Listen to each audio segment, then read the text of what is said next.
बहुत समय पहले की बात है। चाइना के एक राजा ने अपने बेटे को अच्छा शासक बनाने के मकसद से एक ज़ेन मास्टर के पास भेजा। मास्टर ने कुछ दिन अपने साथ रखने के बाद युवराज को 1 साल के लिए जंगल में अकेले रहने के लिए भेज दिया। जब युवराज लौटे तो मास्टर ने पूछा, बताओ तुमने जंगल में क्या सुना? मैंने कोयल की कूक सुनी, नदियों की कलकल सुनी, पत्तियों की सरसराहट सुनी, मधुमक्खियों की गुंजन सुनी, मैंने झींगुरों का शोर सुना, हवा की धुन सुनी। युवराज अपना अनुभव सुनाता चला गया। जब युवराज ने अपनी बात पूरी कर ली तब मास्टर बोले, अच्छा है, अब तुम एक बार फिर जंगल जाओ और जब तक तुम्हें कुछ नई आवाजें ना सुनाई दें तब तक मत लौटना। 1 साल जंगल में बिताने के बाद युवराज अपने राज्य को लौटना चाहता था, पर मास्टर की बात को टाल भी नहीं सकता था, इसलिए वह बेमन ही जंगल की ओर बढ़ चला। कई दिन गुजर गए पर युवराज को कोई नई आवाज नहीं सुनाई दी। वह परेशान हो उठा। उसने निश्चय किया कि अब वह हर आवाज को बड़े ध्यान से सुनेगा।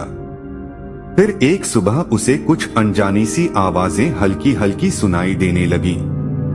इस घटना के कुछ दिनों बाद वह ज़ेन मास्टर के पास वापस लौटा और बोला, पहले दिन मुझे वही ध्वनियां सुनाई दी जो पहले देती थीं, लेकिन एक दिन जब मैंने बहुत ध्यान से सुनना शुरू किया तो मुझे वो सुनाई देने लगा जो पहले कभी नहीं सुनाई दिया था।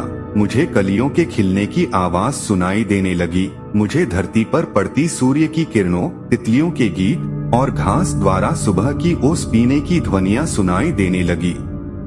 यह सुनकर ज़ेन मास्टर खुश हो गए और मुस्कुराकर बोले, अनसुने को सुनने की क्षमता होना एक अच्छे राजा की निशानी है, क्योंकि जब कोई शासक अपने लोगों के दिल की बात सुनना सीख लेता है, बिना उनके बोले उनकी भावनाओं को समझ लेता है, जो दर्द बयां न किया गया हो उसे समझ लेता है, अपने लोगों की अनकही शिकायतों को सुन लेता है, केवल वही अपनी प्रजा का विश्वास जीत सकता है, कुछ गलत होने पर उसे समझ सकता है और अपने नागरिकों की वास्तविक आवश्यकताओं को पूरी कर सकता है।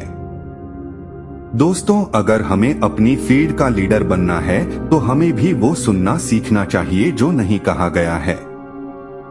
यानी हमें उस युवराज की तरह बिल्कुल अलर्ट होकर अपना काम करना चाहिए और अपने साथ काम करने वालों की जरूरतों और भावनाओं का ख्याल रखना चाहिए, तभी हम खुद को एक ट्रू लीडर की तरह स्थापित कर सकेंगे। दोस्तों, वीडियो पसंद आई हो तो वीडियो को लाइक करें, कमेंट करें और चैनल को सब्सक्राइब करना बिल्कुल भी ना भूलें।